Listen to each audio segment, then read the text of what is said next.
Zuk esantu zenun, hemengo aldaketa handi hori, ez da? Zera, etxe mordo bat... Bai. Jende asko etorri zen, lehen bakardade handi... Nola etorri zian gainez.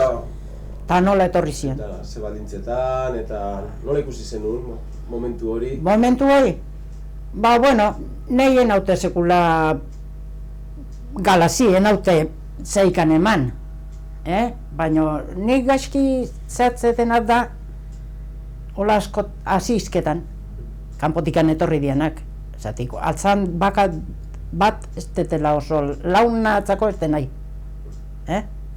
Nik horrekin izan du nun egun batian eskursioa jun. Azagara jun ginen eskursioa, Lizarpen bizi da. Eta hasi ginen, dantzan eta hasi ginen, eta behakin dantzan naizela, nean adiak eta ezautze zitula. Eta bai, nik ezautzen nula beha, ne hiloba bat hor Lizarpen eskondu ondu zan, oan hastiasun bizidia, eta itzoi denak ingenitu. Bakizuz esan zian horrek? Beak espazian etorri, gu ez ginala biziko. Pero, ¿qué me dices tú?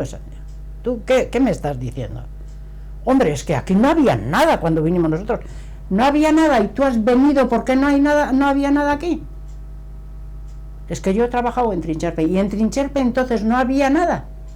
Había trabajo para todo el que venía. El puerto, los barcos, los talleres, todos los talleres que había. ¿Qué me estás diciendo? Pero si no había ni un coche por aquí en Alza, que si no es por nosotros no tenéis ni coches. Hoy bajan todos con Land Rover al mercado y eso, Sancian, y entonces con 4 carros miserables. ¿Pero qué estás diciendo? Que no había nada. Si tú has venido en la flor, cuando esto estaba floreciendo, llegaste tú y otros muchos como tú. Que yo no tengo, contra vosotros no tengo nada. Pero a mí que me digas que yo porque habéis venido vosotros, de eso nada, Tú lo que tienes, has hecho con lo que has trabajado tú. Pero los demás, estamos viviendo de ahí.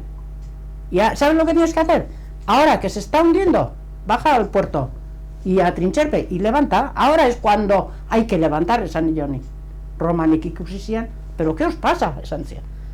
Ahora no me digas tú a mí que me está diciendo que vivimos nosotros porque han venido. Pero ¿cómo puedes decir eso, hombre, Romanek, Sancia? ¿Cómo puedes decir eso? Esas cosas no se dicen.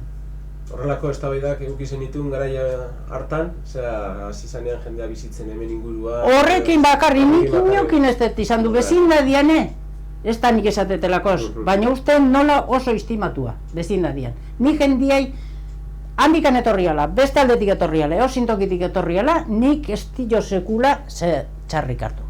Baina nahi arrandein euskeraz itziteman haute, arrandeikoakin euskera esan inazela, egunon, koro, egunon, naiz gio esan buenos días. Eta koro, errenteikua da, beti euskeraz ite deu, eta egun batian atentzioa ditu ziguten, euskeraz aiginalakoz. ¿Qué te ha dicho? Nada, buenos días, que a ver si el pescado está bueno, que a ver si... Pues no sé por qué no habláis en castellano. Coño, ¿tú me vas a decir a mí que hable en castellano? Hemen aurrian bizi da, hortxe, Elizondoko aburi hortan. Andriaua. Aberroan, guri hoi kenduko iguten, hoi horrek ematen hau errabila. Horrek. Gainantzian, etorri dienak, zaiti, bortan etzako tokila bado. Ni nere txien, no? Eosin tokia junta atirik itzen haute, zein biet. Getxo, ze eskatu biet. Esto. Baina, erran ematen hau, hoi, porque hemos venido nosotros, habéis levantado, ¿de qué? Hemen gozion bazan etzan inorretoreko.